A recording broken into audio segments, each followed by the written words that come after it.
Welcome, everybody. My name is Matt Baxter. I'm the CEO of Wedge, and we're very excited to have everybody for this Attract to Retain Talent webinar with some amazing folks. There's no way that I could do justice for everybody on this call, so I'd love if you guys would be willing to provide a little bit of intros. Maybe Dee, you could start us off with a little bit of background about yourself, maybe a minute, 2 minute, and then we can just kind of go around in the circle, and I've got some topics for us to cover as we dive into this. Sure. My name is Dee Smith, and I am a senior recruiter. I've been one for over 20 years, mostly in the tech industry. I've been a technical recruiter for a very long time. I do recruit for other things as well too, but mostly technical and the hot stuff that's out there, like the Java and the .NET, DevOps, etc. Glad to be here. I am in the San Francisco Bay Area, and thank you. Awesome. Johnathan, you want to fire next? Certainly. So hello, everyone. I'm Johnathan Thompson. I'm the Director of Talent Acquisition at Johns Hopkins University. I've been here since about May of 2013. We are responsible for all of the research, the clinical, and the academic roles within the university. I'm really excited to be here today and talk about some of the things we're doing and learn from my colleagues around some other best practices that they've implemented. Awesome. Rocki, fire away. Yeah, sure. Hi, everyone. My name is Rocki Howard. I identify as she, her, Black, Christian, Gen X, wife, and mom. I am the Chief People and Equity Officer at the Mom Project and the host of the Voices of Diversity podcast. I actually love and lead with building high-performing inclusive cultures and helping others do the same. So I'm so excited to be here and, like Johnathan said, learn from everybody that's here on the panel. That's great. Amy, you mind going next? Sure. Hi, Amy Sidhu. I am the Executive Director for Leadership and Talent with Fraser Health Authority. And so I'm calling in from Vancouver, Canada. And in our province, we have 6 regional health authorities. Ours is the largest. So we've got about 40,000 employees. We're the largest employer here in the province. My portfolio has talent acquisition, leadership development, people development, Indigenous recruitment, and executive search. Previous to this, I was in banking, and Rocki, I'm pleased to hear the EDI interest as well. Just that's the strategy that I led in banking, which was really interesting. And so delighted to be here and learn, and yeah, excited to be part of the conversation. That's great. And then, of course, last but not least, Eric, you mind wrapping up the intros? Of course. Thanks so much, Matt. So Eric Van Duren, spent the past 15 years on acquisition. Currently, I oversee talent acquisition for Spectrum Health. We're a health system in Michigan, around 31,000 employees. We also have a health plan that has over 1 million members served. So my team really fills any jobs from frontline up to senior executives. I guess, and to say it's been an interesting time to be in talent acquisition, let alone healthcare talent acquisition is a bit of an understatement. So with my other fellow panelists, I too am happy to be here to listen, to learn, and to have a good discussion today. So thanks for having me, Matt. Yeah, of course. Well, again, love it. Thank you, everybody, for being here. So let's get into it. Again, I want, obviously, anybody who's welcome to answer any of these questions. I'll kind of point a few of them. Feel free to chime in or send a chat to say, hey, I want to add a little bit to that. But the first question is around building both a company of performance, diversity, equity, inclusion, and a culture, right? These are obviously all 3 hot topics all the time, but we don't want to just make them hot topics of the moment. But how do you build strategy around this? And so, Johnathan, maybe you can touch base kind of on this first topic around building that performance base and diversity, equity, inclusion. Rocki, feel free to chime in. And of course, everyone else, we want your opinions on this as well. Right. Thank you. So it's exciting to be able to talk to you about this. Definitely something I'm very passionate about. A couple things that we've done in the DEI space that I'm really excited to be part of is one, we've created a program called Hopkins Local, and it's a joint endeavor between the university and the health system, and it's where we have committed identified targeted positions within the university, and we're committed to hiring people within Baltimore City, certain zip codes. It came out of the Freddie Gray circumstance, and this has been our way to kind of really focus on economic development and bringing diversity, more diversity into the university. So we've have a combined goal of hiring at least 50% of our roles from certain zip codes within the most distressed areas of Baltimore City. It has really been an exciting endeavor. We're now gearing up for our what we're calling Hopkins Local 3.0.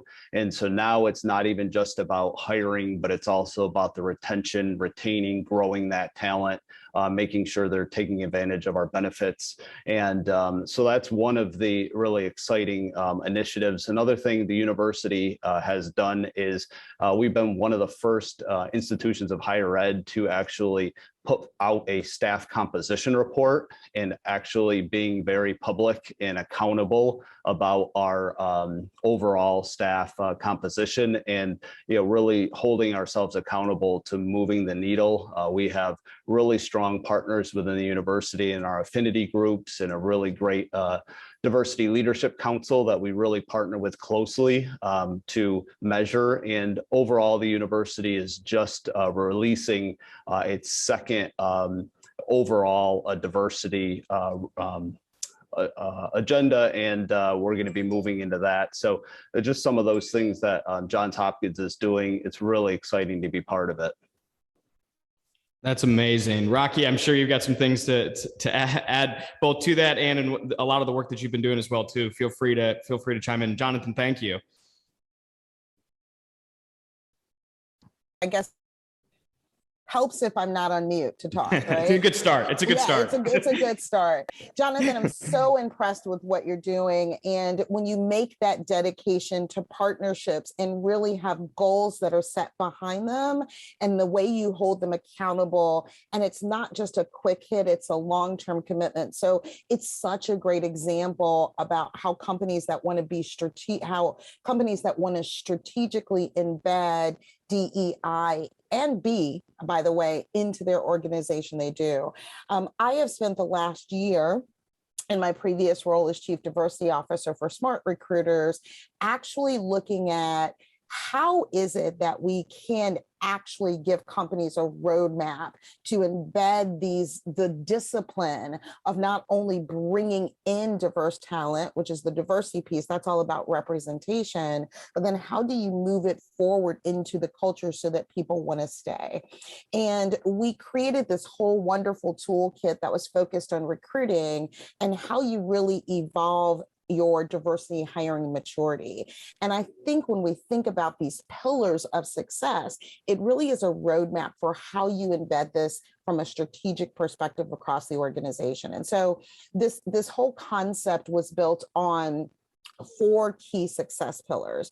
One is about having diversity brand equity. We know organizations with great brand equity attract better candidates. You attract, your clients, et cetera. So, we know Coke, we know McDonald's, those are organizations that got great brand equity. How much more do we invest in having diversity brand equity and making sure that candidates across multiple dimensions of diversity can actually visualize themselves working with and within our cultures, right? The second pillar that we really talked about was sourcing strategically, right?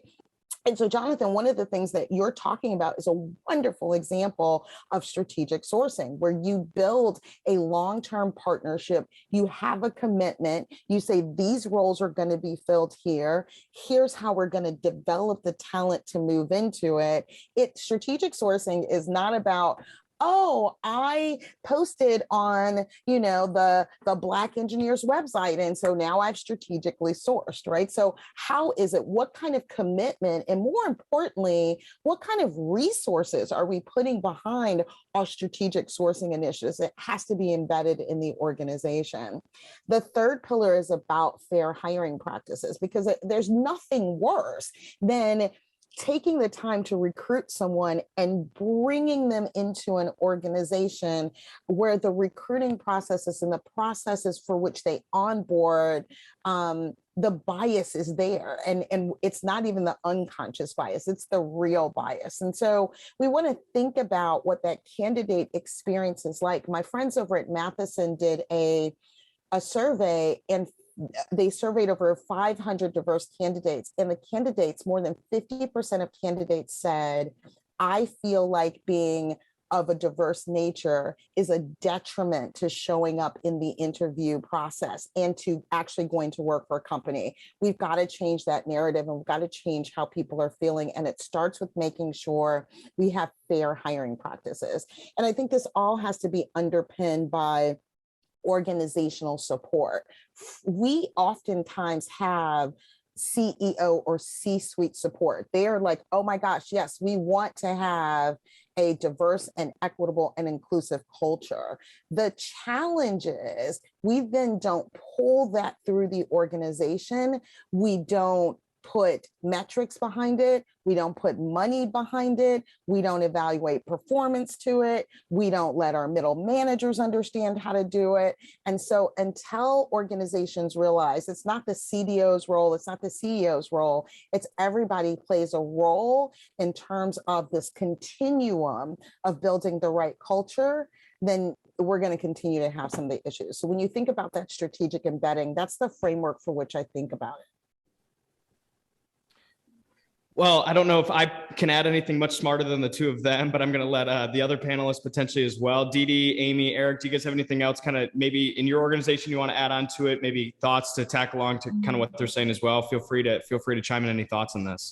I will. And I think one of the, I think what I've heard so far, which is so critical when you're at that baseline of what am I doing to actually move the strategy forward?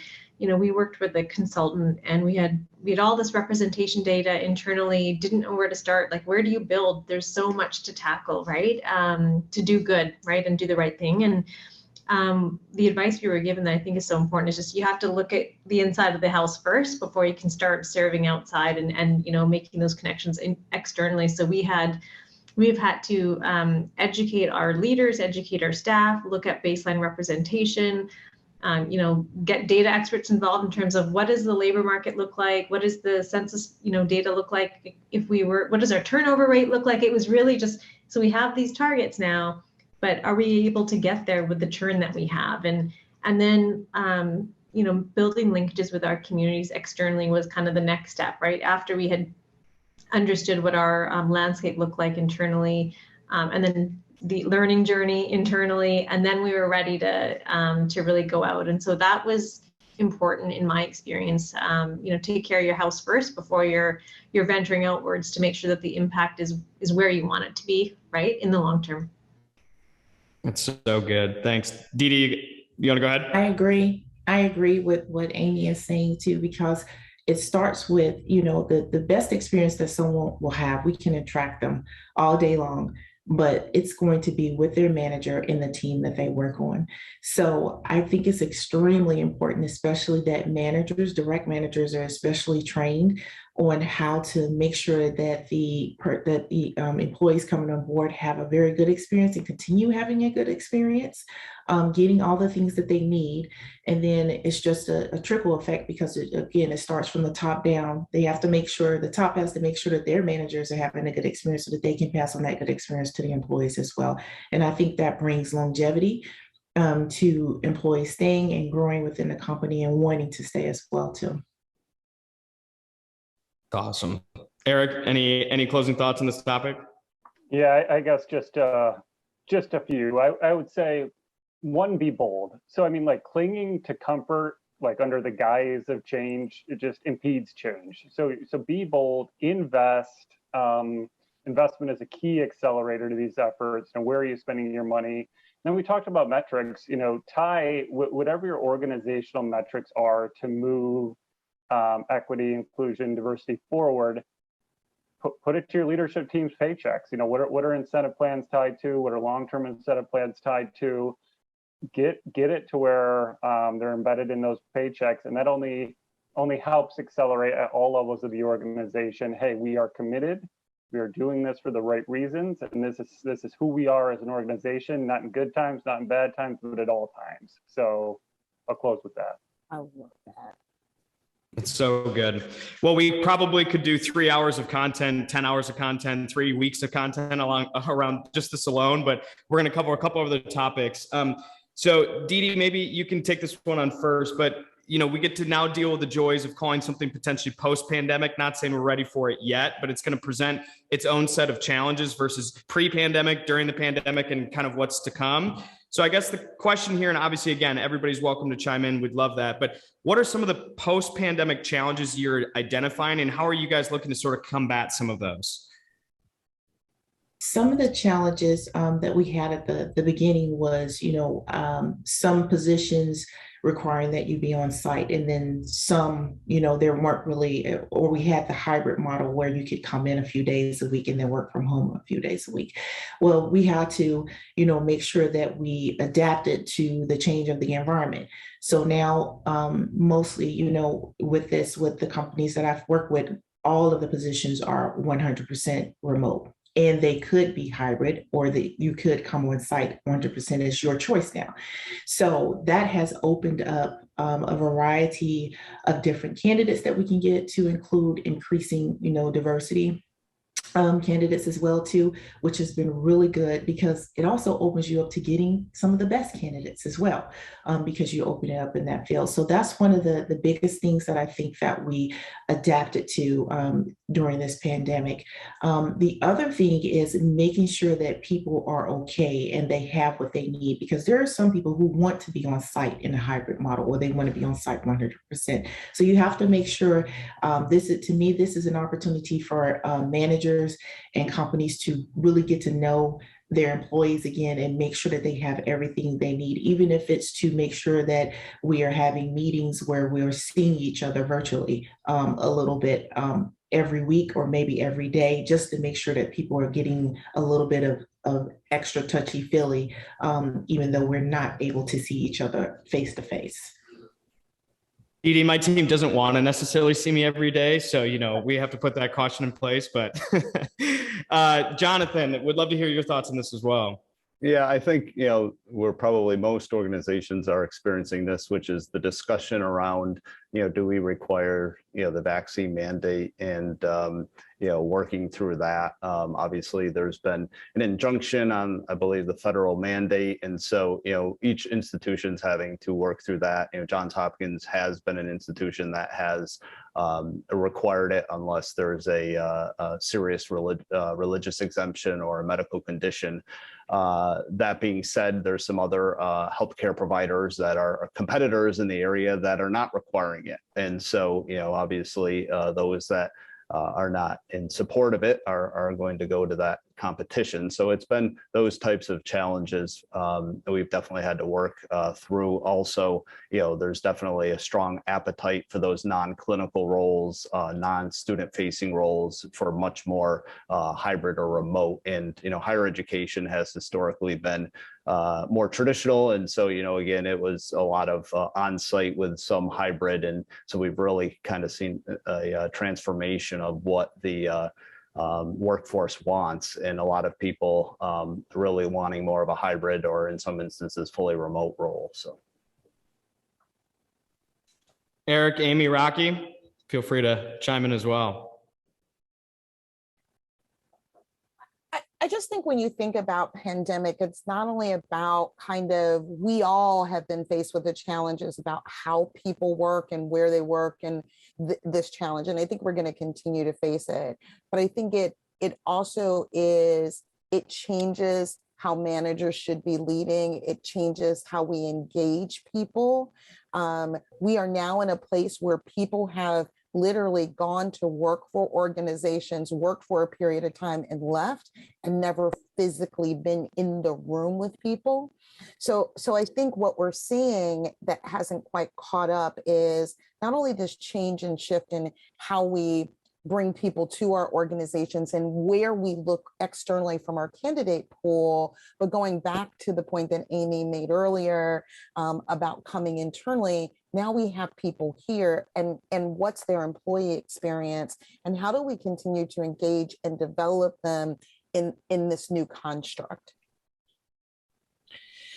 And maybe, Eric, I want to ask, maybe this might be a little bit of a tough question, but I feel like we know each other well enough I can do it. How have you sort of balanced the culture and the challenge of some of your workforce, the job literally is required to be in person, like healthcare providers, versus some of the staff might not have to necessarily be in person, and not necessarily that those roles overlap, but as far as just how you kind of dealt with some of those challenges in your organization? Again, not necessarily the easiest question, but would love kind of your perspective on how you've handled that.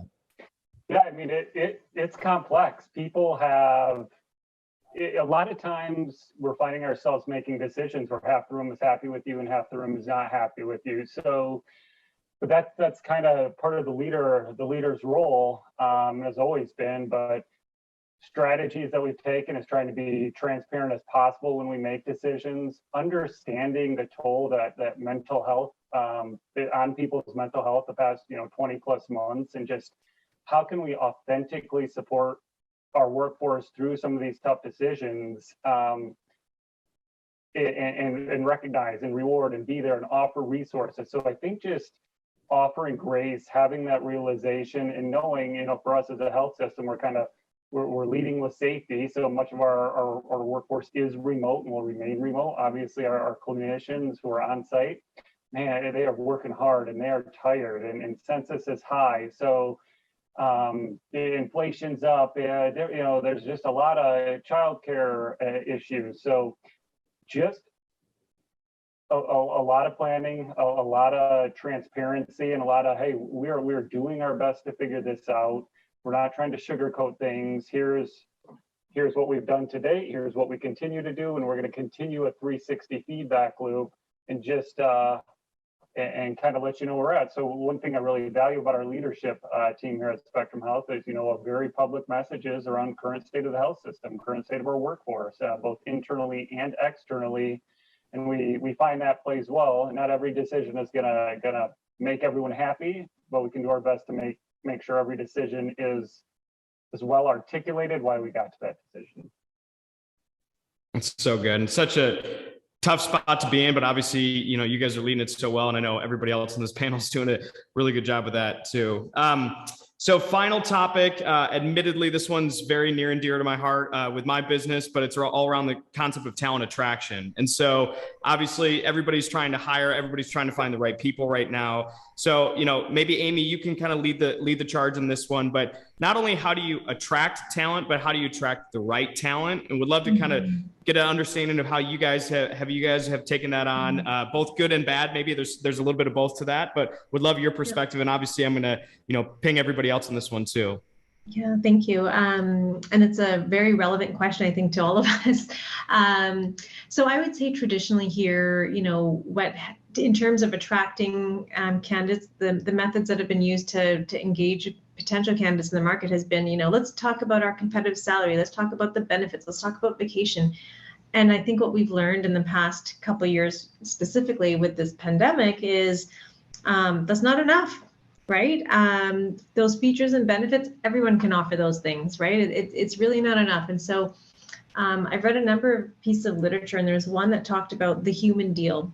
And so it's talking about this employee value proposition that has to look at the whole human self and not just the work self, right? So now we're talking about things like lifestyle and connecting your work to purpose, and looking at flexibility and health and well-being, and development, and how we're helping you progress through your career. And so it's those other things that make potential candidates feel like, if I were to work at Fraser Health, this place cares about me and is going to invest in me, right? And I think in today's day and age, I think those things outvalue, those typical salary and benefits. We know people don't just leave a job strictly for money, right? There's more to it than that. And so that's been a real focus for us lately. And so, when we're looking at difficult to fill locations, because there's some remote rural areas that we have some hospital sites in and some long-term care facilities, we talk about the cool lifestyle you can have out there. We talk about the sense of community and the shared purpose that you have. And that's inspiring to people in a, if I can be so bold to say, like in a shitty 2 years that it's been, right? Like in healthcare, it's been tough. I have staff that are burned out left, right, and center. And so it's those other things beyond just those typical features and benefits, right? That I think are pulling at people's heart. And I think this global pandemic has taught us that we need to have a bit more purpose to our work as well. And so those have been the areas that we've focused on. And I think we've done really well on those measures of attracting new talent, combined with the previous topic that we talked about in terms of flexibility, right? Offering that hybrid working environment, obviously if you're not providing point of care service, but yeah, focusing on the whole human as opposed to just the work human that we as an employer receive has been has worked out well for us, I think. I love that. I don't know if you know this, but my podcast is around purpose, passion, and calling. I love the purpose question. I mean, because it's diving deeper into that and understanding what fills people's bucket definitely gets people to stick around a little bit more, or gets them to move on where they're better served, which is an important thing as well too. So, Johnathan, what you got? Would love to hear your perspective on this too. Yeah, I mean, no question. Some of the same things. Again, we believe that we have the ability to have people be part of something much bigger than themselves, right? I mean, we are at the front line, the cutting edge of research. Again, Hopkins was one of the go-to for the COVID data, right? And so being able to really focus on that. The other thing I will say is, it's really made us in talent acquisition very focused on technology and getting to a place where recruiters are spending most of their time on value-added work opposed to more transactional things that systems can do. And I think because it's such a competitive market, our recruiters really need to be able to bring that human element, sell candidates, be influential, and again, let the technology manage the other stuff. And so I think that's been another important thing, is just seeing where can we leverage, technology, AI, other things to take that burden off the recruiters. I love that. And as a technology vendor, it feels, very good to hear you say that. Of course, we didn't pay him to say that. No. Rocki, Didi, Eric, would love what your guys' thoughts are on that as well. I've seen this action. Oh, Didi, go ahead. Sorry, Rocki. You sure? You want to go first? No. Okay, so one of the things that I really have tried to do since we've been in, especially in this pandemic, is, and everyone's working from home a lot, is I've tried to take a step back and make sure that I get to know my candidates, and I want to know what they're looking for. I want to know what their top 3 passions are. What, if they could have a wish list, what do they want? And then I'm honest with them at the very forefront. If I know that my positions, or I can provide some of those things within my company, I let them know up front. If there's something that's really passionate on their list and I cannot provide it, I let them know up front so that they can make the best decision. So I try to give them all the information that they need. The other thing is I try to get my managers involved when they are talking to them. I always say, make sure you tell them what's exciting about your position. Make sure you tell them what's good for their position. This is what they're looking for. If you can offer that, make sure you tell them about that as well too. So one of the things is I don't want to make any empty promises. I want them to come. I want them to stay. That's a lot of things that I try to do, is step back to really get to know what each and every candidate is looking for, what are their needs, what's beneficial for them, and their wants as well too, and make sure that I tell them if we can offer that or not. And the thing I love about that is, even if you don't hire the candidate, what a great reputation you left in the company, right? So it's like, look, I didn't get the job for one way or another, but the fact that you left that much of a lasting impact, it's like, I would recommend you even if I don't work there, right? I think that's really cool stuff. So Rocki, love your thoughts. Yeah, you know what? I'll just top on top of that. Working for a mission-based organization, when people think of the Mom Project, I mean, our primary mission right now is to create $3 billion of economic opportunity for mom in the next 3 years. People are signing up in droves. They want to come work and be part of that mission because it taps into the whole, right?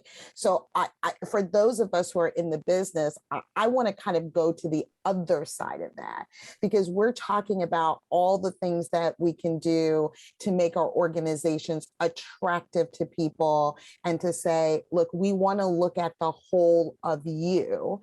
And, like what we do is we have these really interesting benefits. One of the things that I love about the Mom Project is, and look, we haven't gotten it all right from this perspective, but we have like miscarriage benefits and time off. This was the first company that I'd ever seen to do something like that. And it is aligned with who we are and what our mission is.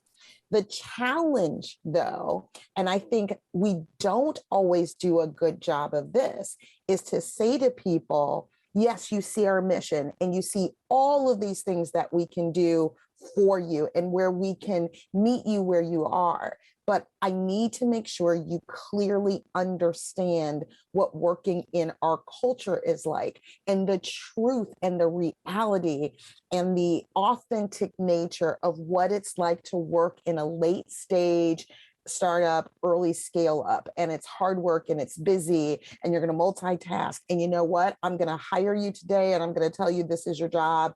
And 3 weeks from now, I'm going to tell you, yep, and here's how it's grown and changed and evolved. And this is not for everyone. And I think part of what we need to be careful about is that we're not so intentional about making sure everybody knows why they should come to work for us. We need to be just as intentional about being clear about maybe why you shouldn't come work for us, and to make sure that we've got good fit. I love that. Eric, any closing thoughts on that one? I think this is like the third time you've gone last. That was not intentional. That's all right. That'll be the closing today. You can come kick me later. It's all good. I mean, companies are rapidly scrambling just to refine their value propositions, and we're doing much of the same as what's kind of already been talked about. And kind of, Matt, what you do and what your team does, I think aligns with what we're saying here, is you have to get to know people at a deeper level. It is no longer creating something for someone, but instead creating something with someone. So this is going to be a longer term game. You have to lock down your talent pipelines, and you have to go to untapped pipelines in a lot of cases. Are you nurturing the K-12 partnerships through higher education? Are you looking at untapped pipelines, maybe returning citizens, exiting prison, exiting jail? How can we upskill and get them ready to work? Are you looking at your community partners and authentically building trust, not just signing a paycheck, but showing up and being consistent, understanding what barriers are for different populations within your communities, and then, building a workforce that supports that? Because guess what? That's who your workforce is, who are in these communities. So one challenge I would give to leaders, because, I think anyone listening here would say, yep, that sounds good. That sounds great. Why wouldn't organizations do that? Leaders have to be able to show the financial benefit, the benefit this will bring to an organization, and it is there. So you have to be able to show why we're going to invest now, the problems this are going to solve. And if you get your CFO and your finance team nodding their head going, wow, that does make a ton of sense, not only from a greater good, but from a business outcome, then you're just going to be able to move this forward a lot quicker as well, and help it sustain. Love it. Well, in our time wrapping up, a little bonus for everyone. This is going to go out to thousands of TA leaders, HR leaders, and you guys are doing in your respective fields some amazing work, and not just for your own companies, but jumping on panels like this and offering some wisdom. And so I guess, would each of you be willing to share maybe one little snippet of wisdom to both a talent acquisition individual, kind of this is the audience, and somebody who's a leader who is going to be making some tough decisions? So I'd love just maybe one little snippet of advice if you're willing to do that. Eric, maybe I'll have you go first because you've gone last each time, and then we'll go there and then we'll wrap up. So little bonus for everybody. Yeah, so I'll just say, make it easier to get hired to your organization. That could be through traditional policies that you have to break down. That could be through how you structure your processes. Be bold, go through a candidate's lens and make it a simpler process and a more inclusive process. You do that, you're going to see a lot of gains, both baseline metrics, retention, and it'll be a differentiator for you. Love it. Johnathan, you okay to go next?